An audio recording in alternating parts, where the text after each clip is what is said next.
To our respected scholar and to all the brothers and sisters in attendance, Assalamu alaikum wa rahmatullahi wa barakatuh. We welcome you to the third night of our Muharram program, where we gather to commemorate and honor the life and sacrifice of Imam al-Hussein alayhi salam. Inshallah, before we begin, I just have a couple announcements. I know a couple people mentioned this to me yesterday, asked me, we are accepting, if anyone wants to sponsor money on behalf of someone for any of the nights of Ashura, you are able to. If you just go to the UNI table over there, there's a couple sisters sitting there, just let them know how much you want to sponsor and the name of the individual. Inshallah, that can be done.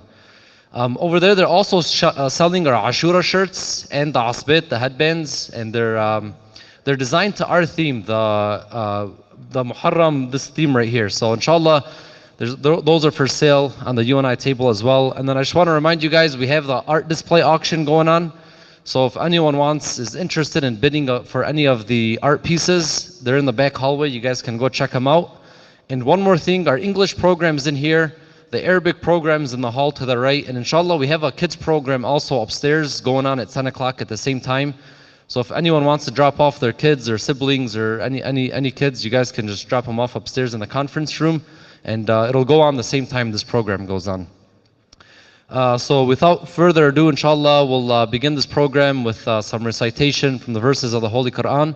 If we can welcome Brother Ali Makki with a loud salawat ala Muhammad wa Ali Muhammad.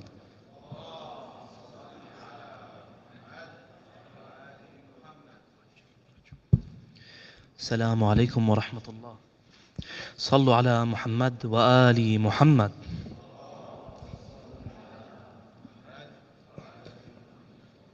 ثانية على حب الزهراء.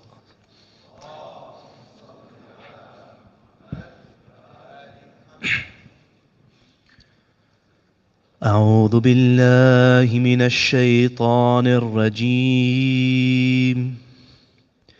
بسم الله الرحمن الرحيم.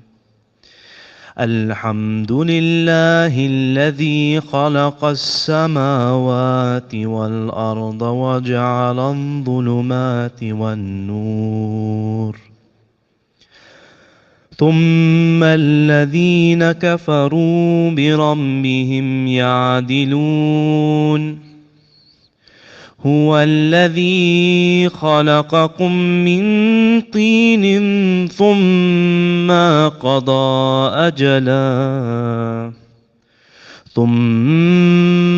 قضى أجلا وأجل مسمى عنده ثم أنتم تمترون.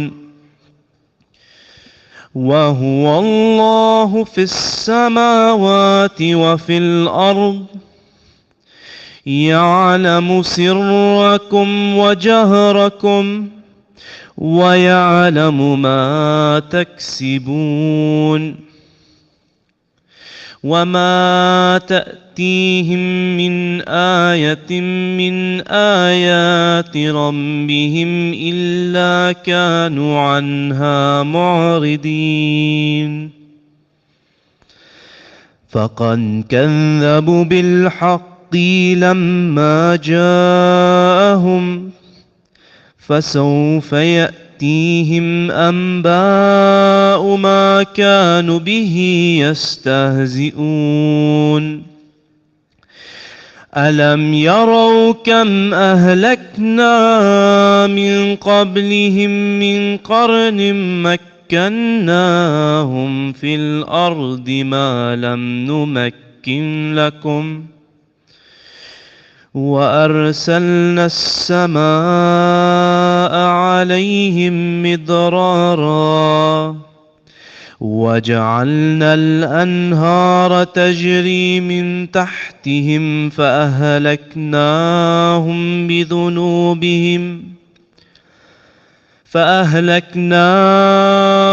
بذنوبهم وأنشأنا من بعدهم قرنا آخرين ولو نزلنا عليك كتابا في قرطاس فلمسوه بأيديهم لقال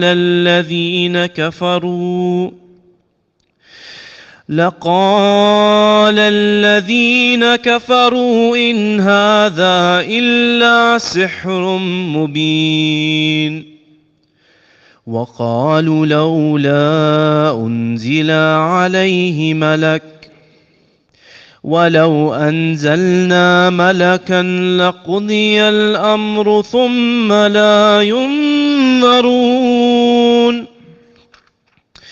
ولو جعلناه ملكا لجعلناه رجلا وللبسنا عليهم ما يلبسون ولقد استهزئ برسل من قبلك فحاق بالذين سخروا منهم ما كانوا به يستهزئون قل سيروا في الأرض ثم انظروا كيف كان عاقبة المكذبين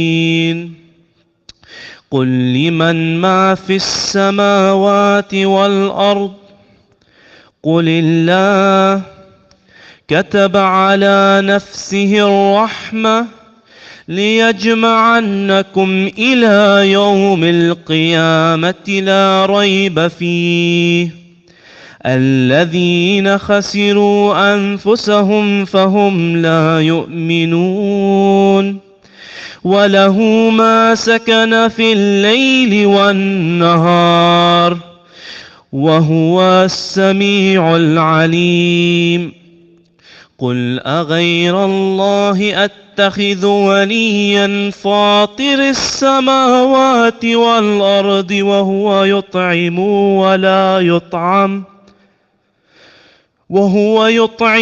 ولا يطعم قل إني أمرت أن أكون أول من أسلم ولا تكونن من المشركين قل إني أخاف إن عصيت ربي عذاب يوم عظيم من يصرف عنه يومئذ فقد رحمه وذلك الفوز المبين صدق الله العلي العظيم صلوا على محمد وآل محمد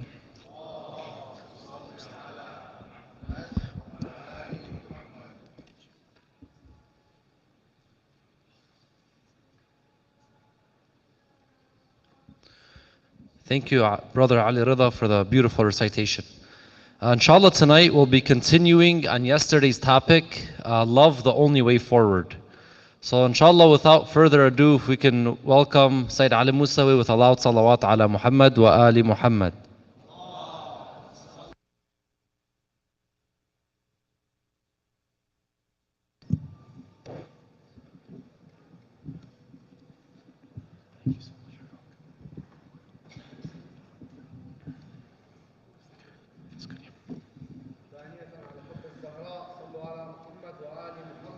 اللهم صل على محمد وآل محمد أعوذ بالله من شر الشيطان الرجيم بسم الله الرحمن الرحيم الحمد لله رب العالمين والصلاة والسلام على سيدنا ونبينا محمد وأهل بيته الطيبين الطاهرين صلوا على محمد وآل محمد اللهم صل على محمد وآل محمد Assalamu alaikum wa rahmatullah. Dear brothers and sisters, we began the discussion last night on the idea, the concept that as human beings we have different kinds of relationships. We were specifically speaking about the relationship that we form with Allah subhanahu wa ta'ala. And as Imam Sadiq alayhi salam so beautifully mentions, he says that the kind of relationship that you can have with Allah is going to be different. There are different kinds of relationships which exist. He mentioned that number one is the relationship of the one who doesn't really want to worship Allah, but he does so out of the fear that he has from God's punishment. Sometimes if you ask us this question, why do you pray? Why do you fast? Why do you do the wajibat? We say because we're afraid. We don't want Allah to punish us. The Imam then says there is a second category of those that the issue of punishment maybe is not as big of a deal. They are after the rewards. Because they look at this world around them, they say, look, no matter how much I work and no matter how much I buy and accumulate, at the end of the day, it's so limited. The descriptions that Allah subhanahu wa ta'ala gives in the Quran of paradise, of something that no eye has ever been able to see before. Your mind is not able to conceive of the rewards which Allah subhanahu wa ta'ala is going to give us. They say that this is what motivates me. I want what is there. And then the Imam says there is a final category, and this is the most superior of all categories. He says it is the category of those that are journeying towards Allah and they begin to recognize who and what Allah is. And when they recognize who and what Allah is, they can't help but worship. They can't help but praise and thank and do all of the different acts of ibadah. Many times the idea of Allah that we have, it's a very fuzzy idea, it's a very vague idea. We don't know how we should perceive Allah. And of course Allah subhanahu wa ta'ala, He's not physical. And so it makes it harder. And this is one of the reasons why in some of the religions you see that they create a physical body for God. Most of the religions. You see, for example, the Christians, they have the body of Jesus.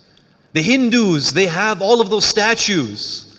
The Buddhists, they have their own. Every religion, virtually almost every religion, what they do is they create an image of God because they want to worship that which they can see. But Allah subhanahu wa ta'ala, He explains to us that He's beyond any of these issues. And the way that He reveals Himself to us sometimes is He shows us things through, for example, ourselves. He shows us things, for example, through the natural world. When you see that beautiful sunset, especially sometimes in the summertime, you see a sunset that takes your breath away. Sometimes you're driving and you're at risk of crashing into the car in front of you. Maybe that's why there's so many accidents here. It's the sunsets. But it takes your breath away. You're just amazed. Allah subhanahu wa ta'ala, He's showing you just a fraction of the beauty that He is. When He gives us love that we can manifest towards others, the love of a mother towards her children, He's showing us just a fraction of the love that He possesses for us. And so when we begin to really recognize who and what Allah is, and this is the position that the awliya had, the Ahlul Bayt had, then you can't help but worship this being. And the issue of the hellfire, the issue of the paradise, all of that, it pales in comparison to what you are feeling worshiping Allah subhanahu wa ta'ala. Tonight, I wanted to continue on this same thread. Because the question that we had yesterday was the question of why is it that if the Ahlul Bayt, they felt this deep love for Allah, this deep connection for Allah, why is it that when it comes to me, I don't feel that connection? And there's many things. We could go on for days about the things which create a disconnect between me and my Creator. But I wanted to mention a few practical points tonight of the things that we can do that can actually allow us to feel that presence of Allah, to feel that love. Number one, and this is something that afflicts each and every one of us, and part of the reason, of course, this has existed throughout all ages, all times, but one of the reasons is that we live in an era that is so busy. It's so busy, this modern era. I mean, it's as if, sometimes you get on YouTube and you're watching something, you can put it on a faster speed, you can put it on 1.5, 2, 3. Sometimes you feel like life is that as you're watching everything going by, it's going by at 3x the normal speed. And we sometimes even drink coffee, a stimulant, to allow us to actually match the speed of modern day life. And so one of the things that we have a lot of difficulty with, and this is something which disconnects us, it doesn't allow us to connect with Allah, is that we are rarely ever present in the moment. Rarely ever do I actually sit and be able to think my own thoughts. And unfortunately now with social media, it's even worse. That life is going by so fast, when I even have 5 minutes, 10 minutes, I quickly get on social media and I begin to scroll. I don't even have that time for myself. I was watching a documentary about a group of Amish people. I don't know if you've ever seen the Amish. I think they live more in this neck of the woods than near California. But in this documentary, they were interviewing this Amish man. And what was immediately obvious was how calm and present that individual was. He was there in the moment. And when they would ask him a question, he was present. He would actually think about the question. He would reflect. He would look around. He would see the creation of God. And then he would answer whatever answer he was giving. The problem that we have, my brothers and sisters, is that instead of being present, usually, we are in two different places potentially. Where are these two different places? Number one is that usually we move into the past.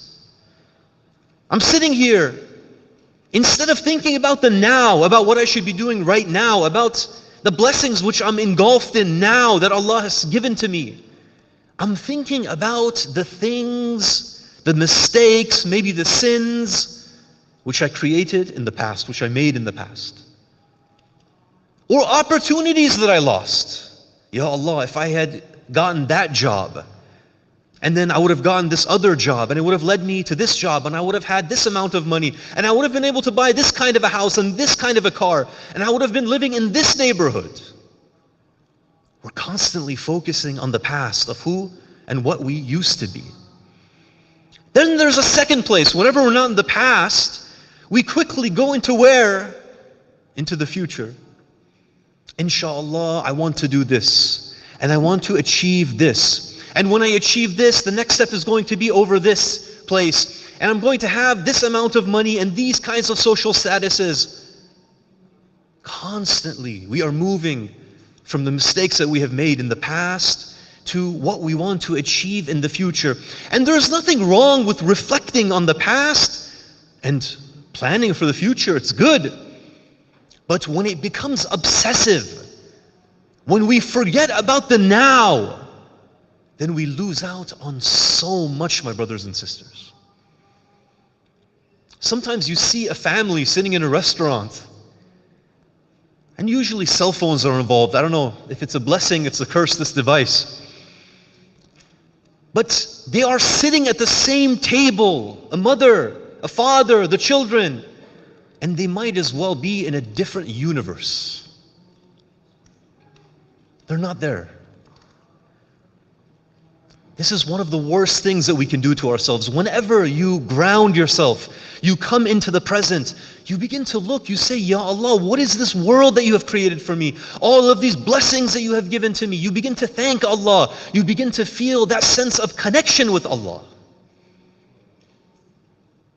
This is where we need to focus upon. You know, one of the things which really prevent us from being in the present, and I've seen this in many people throughout many different communities, is that there is a worry about rizq. I think this is a very common worry that we see, that people, they are worried, how am I going to make a living, especially those who are younger? How am I going to, for example, make this amount of money? And you know, prices have gone up over the past few years. It's a legitimate worry. One of the things which Allah subhanahu wa ta'ala, He promises me and you, He promises us that the rizq that He has written for us, it is already determined. Now, this doesn't mean that we don't go, we don't struggle, we don't work hard. You have to do that in order to access what Allah has written for you. But what Allah is saying here is that if you become stressed, if you become mentally occupied, if your mind is in 1,000 different places, it's not going to affect the rizq that I have already written for you. That's going to come. You know, there's this really beautiful tradition from the Imam alayhi salam. Rather, it's actually from Rasulullah sallallahu alayhi wa alayhi. Recite salawat, please. Allahumma salli ala Muhammad wa ali Muhammad. The Holy Prophet, you know what he says?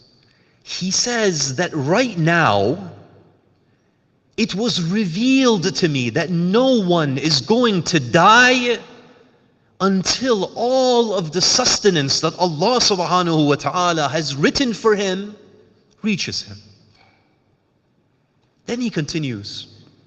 He says, therefore, fear Allah and be calm in seeking out your sustenance.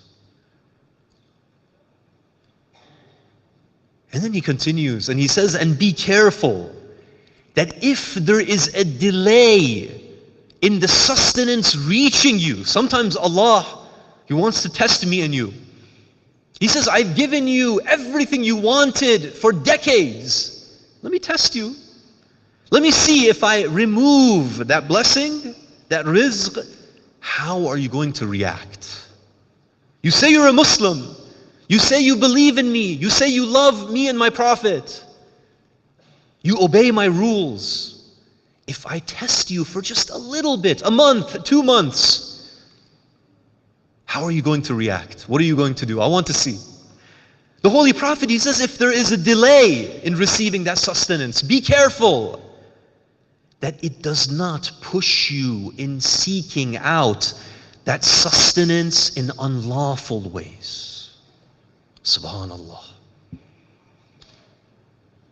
I'm sure that many of you have been in those positions that you were looking for a job, maybe when you were 18, 19, 20, mid-20s, early 30s.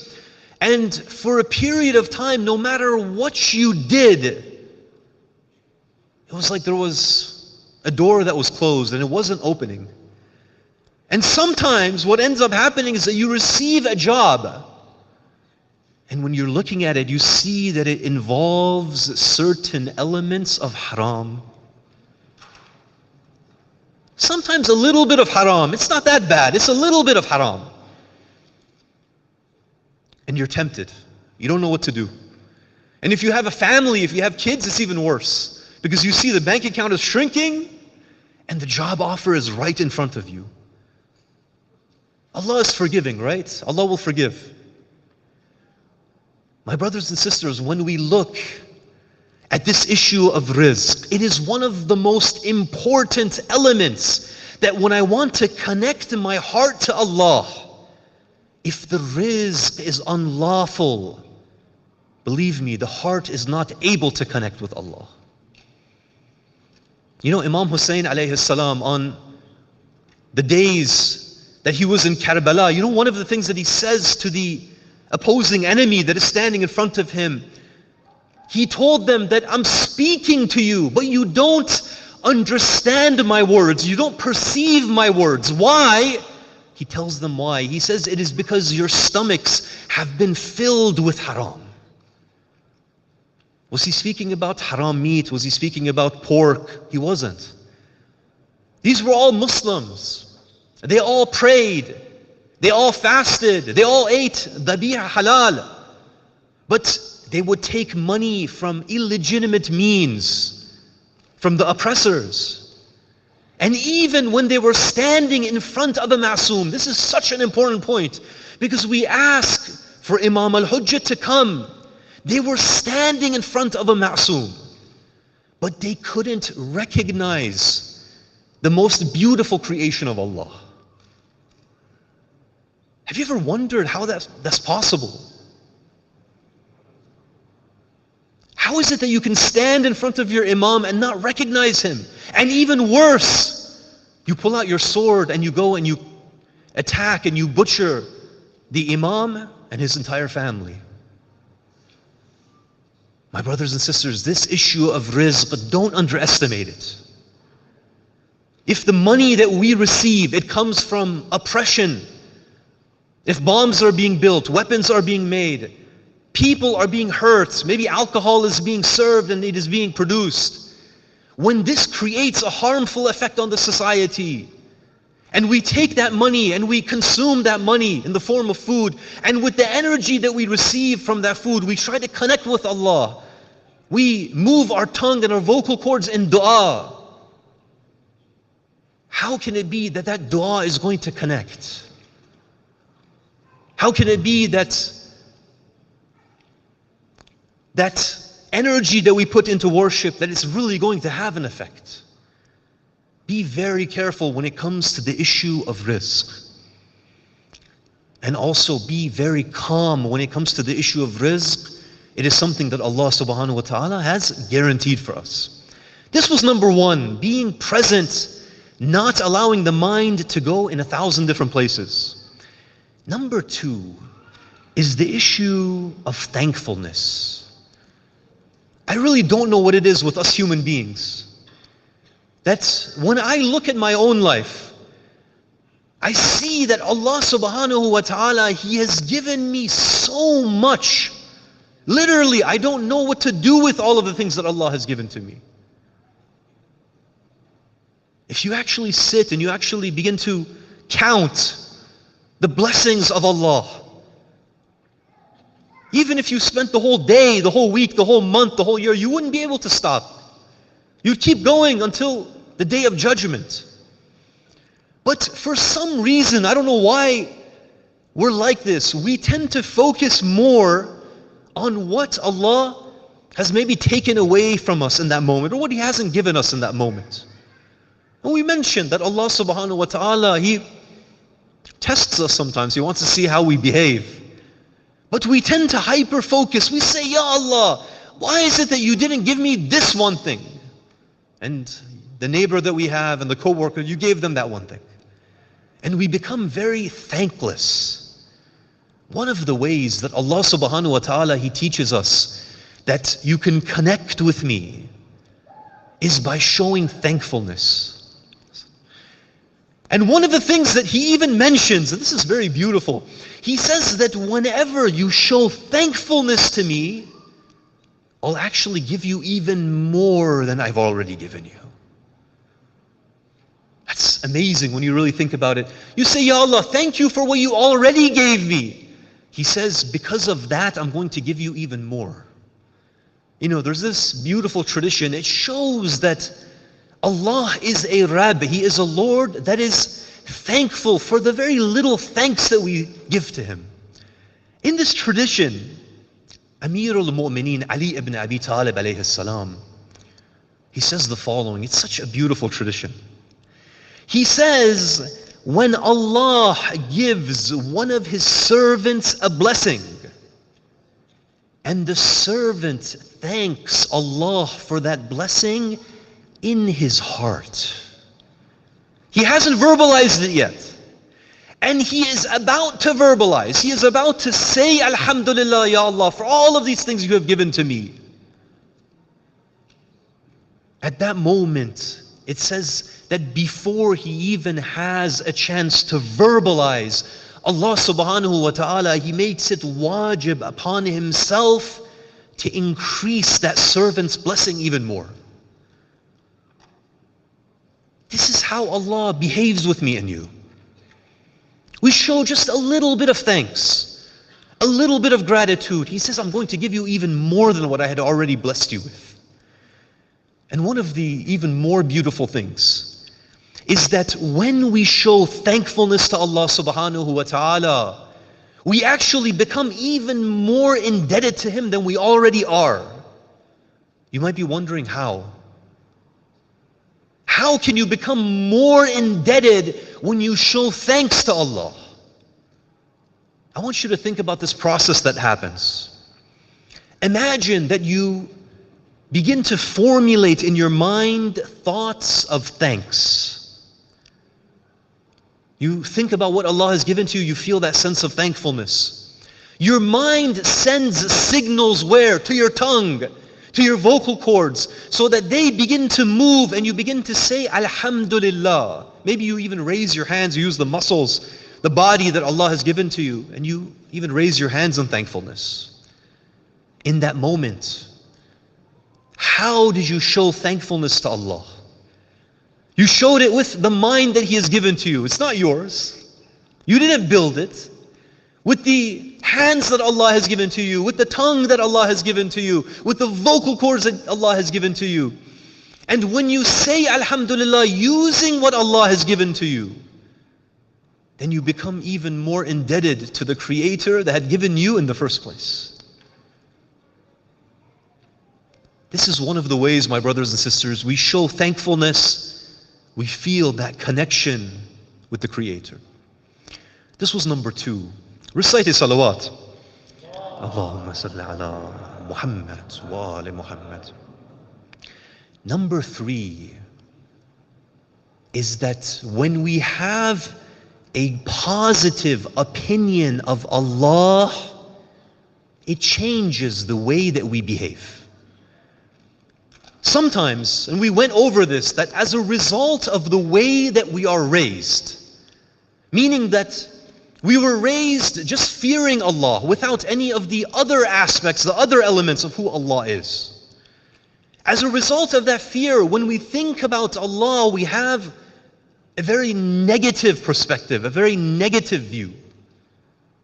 We think of Allah as this very angry entity that is just waiting.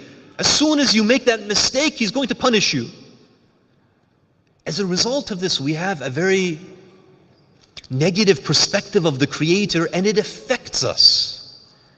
You might be wondering, how does it affect you if you have a negative perspective of Allah? Well, the way that you behave, the way that we behave when we feel someone is very negative towards us is that we become very negative towards them as well. You know, I never forgot, there was a little bit of a funny story. When I was in the city of Qom, you know, sometimes there's so much propaganda that goes on in the Middle East that people, they really have the wrong idea about the West. They have this idea that, you know, when you come to the West, as soon as the plane lands or the boat docks, they give you these bags of gold. They say, go do whatever you want with it. They have this idea that this is the land of milk and honey. And they have sometimes a very negative perspective about the Middle East. I'll never forget, one time I had gone into a taxi cab. And, you know, usually taxi cab drivers, they are characters. They have a lot of stories, a lot of energy. I don't know what it is about the job description. But I got into this taxi, and I'll never forget that it began with a normal conversation, how are you doing? And he eventually extracted from me that I'm not from Iran, I'm from, for example, America. And as soon as he found out, he began to complain. He says, you guys have it so good, we have it so bad, everything is so negative here. And I remember he began to talk about how everything in the country is negative. And he even pointed out, he said, look at the street over there, look at all of those people. Everyone is depressed. You see anyone with a smile on their face? Nobody. Everyone is depressed, everyone is sad. And I'll never forget, I was looking at the people that he was pointing at, and they were normal people. I mean, if you're walking down a street and everyone has a wide grin on their face, I would become frightened. Say, something's wrong here, right? Let me go the other way. There's something happening here. This individual, though, because of the negative perspective that he had, it has colored his entire life. He saw everything through the lens of negativity. Everything was bad, everything. And you can bet that it would color the way that he would treat his wife, the way that he would treat his children, the way that he would speak with others, deal with others. In this same way, the perspective that we have of Allah, it has a very profound effect on how we behave towards Allah and the ability or lack of ability that we have in connecting with Him. My brothers and sisters, there's even traditions. They mention that the one that has a good opinion of Allah, that good opinion of Allah, it has the potential of even saving him from the fire of hell. You might be wondering how. We have traditions that on the day of judgment, an individual is going to be brought before the court of Allah. Allah subhanahu wa ta'ala, He is going to stand in judgment of this individual. He's going to look at the good deeds that he has performed, the evil deeds that he has performed, and He will decide that in your case, the evil that you performed outweighs the good that you did. He's going to call upon His angels, take this servant of mine and place him into the fire of hell. He has to be there for a period of time until these sins are wiped away. It's mentioned that as the angels are dragging this individual away, the individual, he keeps looking back. They're dragging him away a little bit further. He keeps looking back. As they're dragging him, they're about to throw him into the pits of hell, into the fire of hell. He continues to look back at that place where Allah was. And Allah, when He sees this, He will say to His angels, bring this servant of mine back. The angels, they bring this individual back. And when they bring the individual back, Allah will ask this man, He will say, why is it that when I had asked the angels to drag you away, they were taking you to the fire of hell, why was it that you kept looking back at me? He will say, Ya Allah, I had a different expectation of you.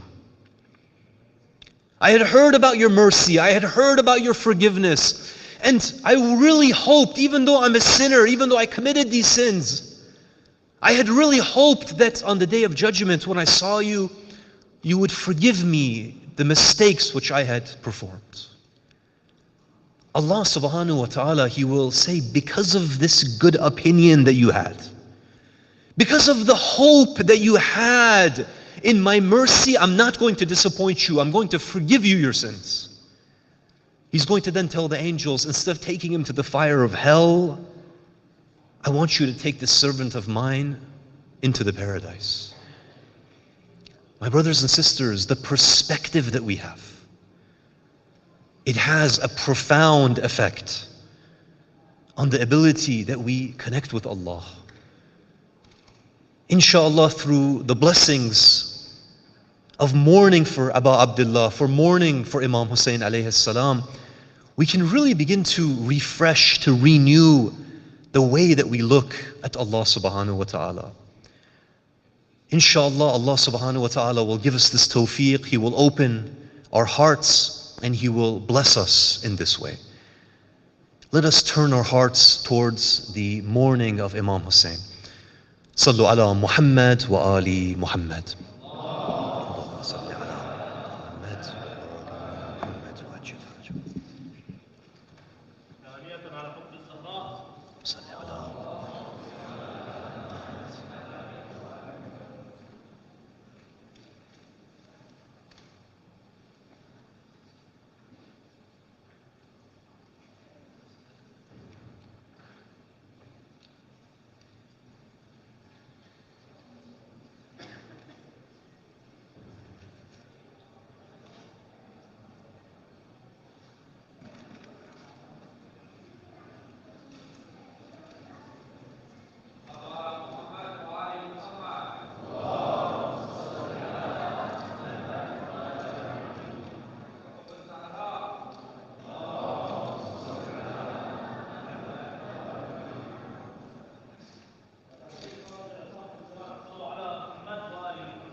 صلى على محمد وآل محمد.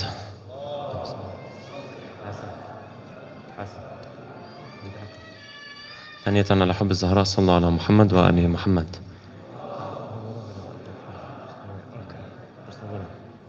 ثالثة لتعجيل فرج مولانا صاحب العصر والزمن صلى على محمد وآل محمد. اللهم صل على محمد وآل محمد. Inshallah, as every night, inshallah, I want to give one of the reminders from our ulama and how we can better connect to the tragedy of Abu Abdullah alayhi salam in the night.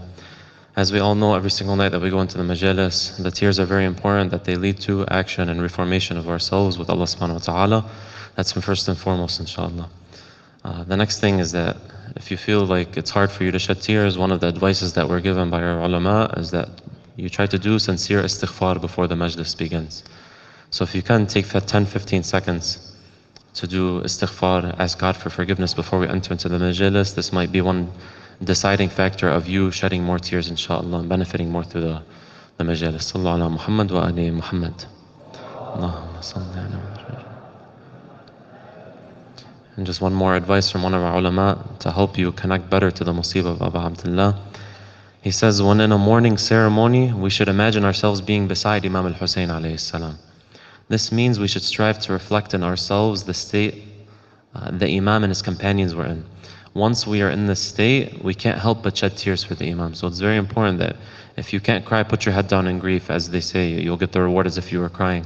Try to imagine yourself next to the Imam, in the tent of the Imam at Karbala. This will also be an aiding factor, inshallah, to help us grieve. Sallallahu ala Muhammad wa ali Muhammad.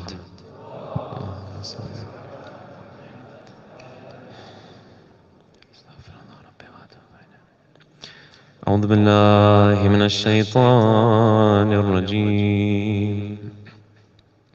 بسم الله الرحمن الرحيم. اللهم صل على محمد وآل محمد. اللهم صل على محمد وآل محمد. صلى الله عليك يا رسول الله. صلى الله عليك يا أبا عبد الله. صلى الله عليكم يا أهل بيت النبوة وموضع الرسالة ومختلف الملائكة. May Allah's peace and blessings be upon you, our beloved Holy Prophet, and the Ahlul Bayt. It was in your homes that Allah blessed us with guidance and revelation, and upon you descend the angels day in and day out.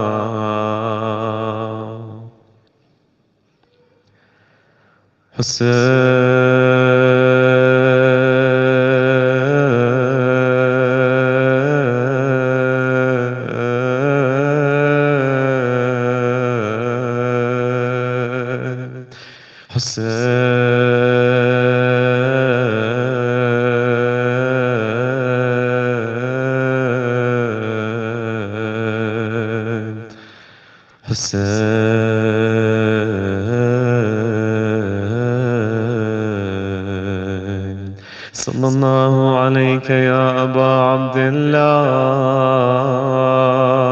صلى الله عليك يا مظلوم. صلى الله عليك يا أيها الشهيد في كربلاء. May Allah's peace and blessings be upon you, our beloved Imam al-Hussein, our beloved oppressed Imam, the Imam who was slaughtered by the shores of the Euphrates, while his mouth was dry of thirst. Everybody together. Ya Habibi, Ya Hussein, Nur Aini, Ya Hussein. Everybody. Ya Habibi, يا حسين نور عيني يا حسين our beloved Hussein, light of our eyes, Hussein. Ya Rahmatullah al-Wasi'ah, Hussein. O vast mercy of Allah, Hussein. Tonight is the night dedicated to the arrival of the caravan of Aba Abdullah to Karbala. Tonight is the night of the arrival at the land of the greatest tragedy in history, brothers and sisters. Tonight is the night that we remember the killing of God's proof, where he arrived, Abu Abdullah, along with his family and companions, in the captivity of the women. It is said that after a long journey, it's reported that the horse of Abu Abdullah came to an abrupt stop and would no longer move forward. Abu Abdullah al-Hussein asked, "What is this land called?" As if his heart felt something when they arrived on the lands of Karbala. It is said that one of the companions of Imam al-Hussein replied, "This is the land of Taf." Imam al-Hussein then asked, "Does this land have another name?" Another companion said that this land is known as Al-Ghadiriyah. Abu Abdullah again asked if there was another name for this land. Another response was given saying that this land is also called Nainawa. The Imam asked again if there was another name, and eventually a response was given to the Imam. It is also known as Karbala. The eyes of Abu Abdullah began to fill with tears. He said, "A'udhu billahi min al-karbi wal-balaya." I seek refuge in Allah from karb and bala, which means from misery and tribulations. The Imam then said, "It is here that our feet must set. It is here that our blood is shed, and our graves are dug. My grandfather Rasulullah told me all about it." Try to picture the scene, brothers and sisters, setting foot on a land you know you will not even leave alive. Imagine Sayyid Zainab hearing Abu Abdullah mourning himself say that this is the land that they will perish in. God help the heart of Lady Zainab. Abu Abdullah began to speak to his sister Zainab alayhi salam, saying, "Sister Zainab, when we come to the land of sadness, prepare our black clothes so we can put them on. Our graves are to be next to our guard, and it is my duty to recommend and to wish to be patient for the love of our mother Fatima az-Zahra. The minute you see us with notched necks, and you see Abbas's hands cut off, and you see the bow gone straight into his eye, when you see my body thrown to the ground, I'm afraid your heart would be hers. So don't look at it, Zainab. Tattle the little one with your eyes on hers. Wipe her tears when she cries over me. And I'm afraid that when you come to us in the night, you see our unwashed bodies, blood left on the salted waters. Allahu Akbar. It's a difficult situation for her to hear the Imam mourning himself. Imagine that she later saw the bloodshed of Karbala with her own two eyes, along without her siblings. She entered Karbala with her brothers, with honor and dignity. But how did Sayyida Zainab leave Karbala? Our dear Imam Mahdi, this is your Auntie Zainab. The farewells have anguished her heart. May our souls be sacrificed for her. Imagine her after the tragedy of Karbala, looking at the body of Abu Abdullah, beheaded, trampled, and cut up on the plains of Karbala, burning under the hot sun. Imagine her last look at her brother before being taken captive for hundreds of miles in the desert, humiliated through Kufa and then to Damascus.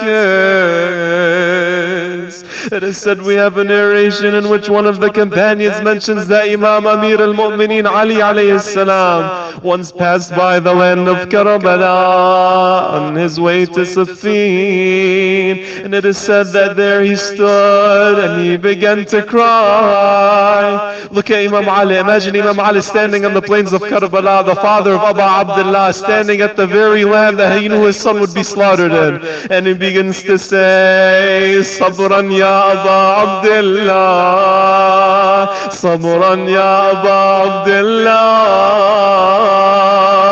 Oh, my son Hussein, be patient.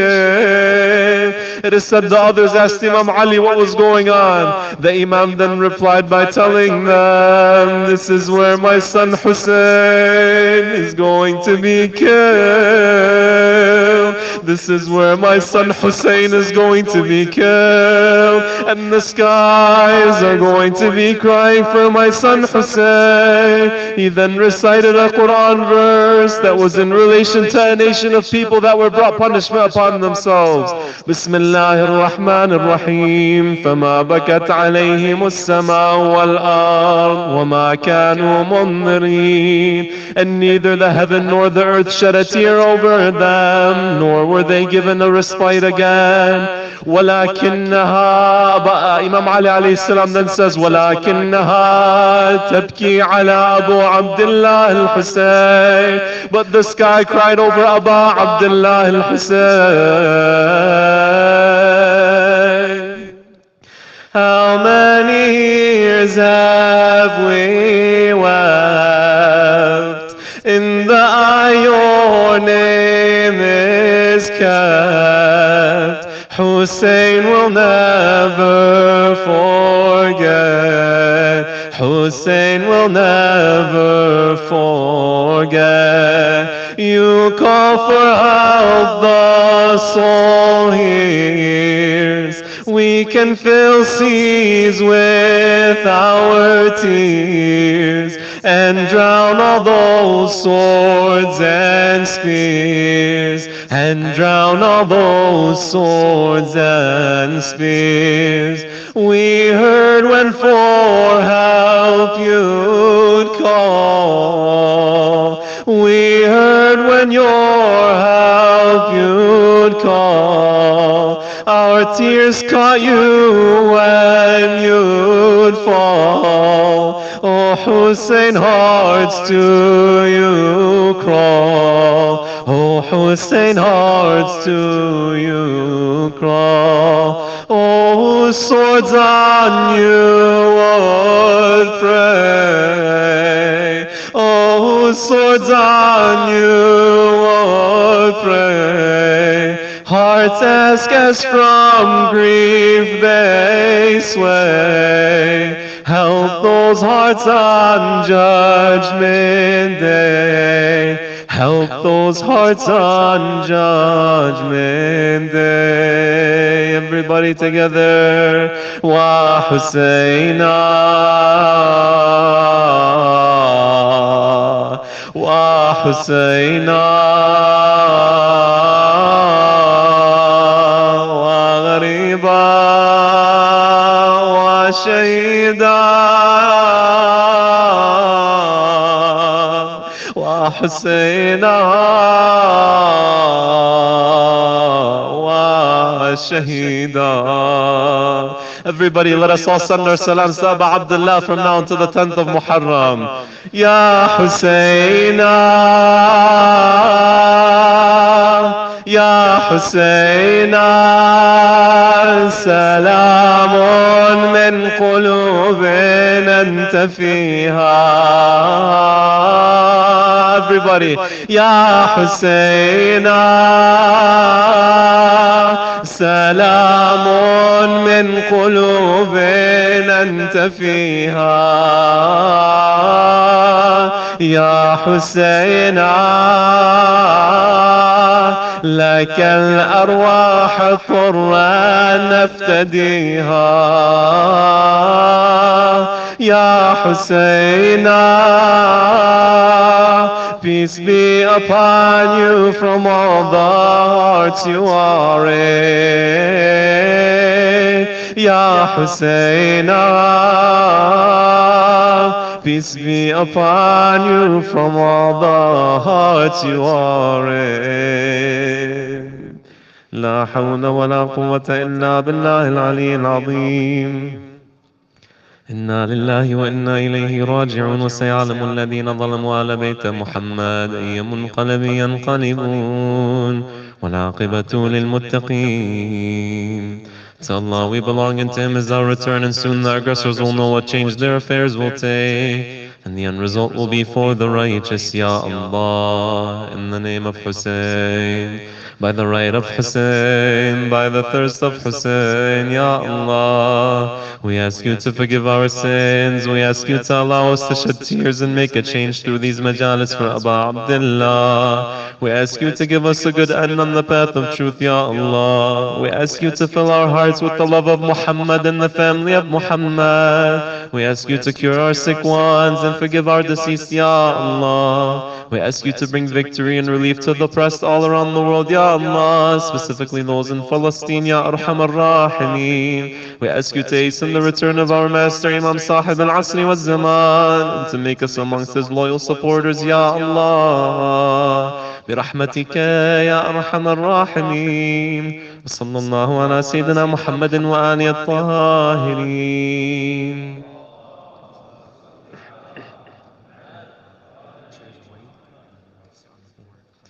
ثانية الحب الزهراء صلى على محمد وآل محمد. Inshallah, for the portion for Latmiya, we're going to have a couple of Arabic Latmiyat tonight. If the brothers can just stand and the sisters move to the back, just so the brothers can come up into the front, inshallah. If we can move the chairs to the side. And for the Latmiya tonight, the brother is going to have the brothers come in the front on your knees, inshallah. Sallu ala Muhammad wa ali Muhammad. Allahumma salli ala Muhammad.